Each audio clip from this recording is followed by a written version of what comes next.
தற்போது அதாவது தாம்பரத்திலிருந்து சென்னை கடற்கரை நோக்கி செல்லும் மின்சார ரயில் பாதையில் திடீரென தீப்பிடித்து எரிந்ததால் தாம்பரத்திலிருந்து சென்னை கடற்கரை நோக்கி செல்லும் ரயில்கள் தற்போது நிறுத்தப்பட்டன.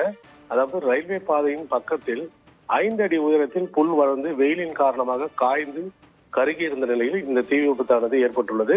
அதாவது உடனடியாக ரயில்வே காவல்துறைக்கு தகவல் தெரிவிக்கப்பட்டுள்ளது.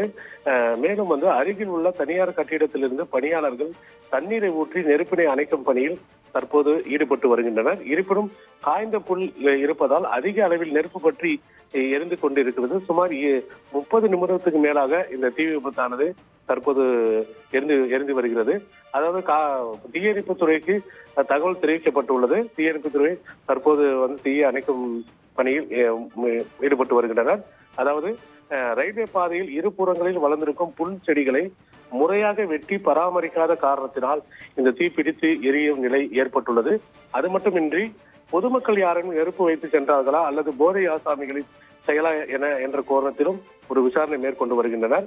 அதாவது ரயில் கடந்து செல்லும் போது ஏற்படும் காற்றின் வேகத்தால் தீ பரவக்கூடும் என்பதால் தற்சமயம் மின்சார ரயில் நிறுத்தி வைக்கப்பட்டுள்ளதாகவும் தீ அணைக்கப்பட்ட பின்னரே தாம்பரத்திலிருந்து சென்னை கடற்கரைக்கு ரயில்கள் செல்லப்படும் எனவும் ரயில்வே நிர்வாகம் சார்பில் தெரிவிக்கப்பட்டுள்ளது. ஆபிரகாம்.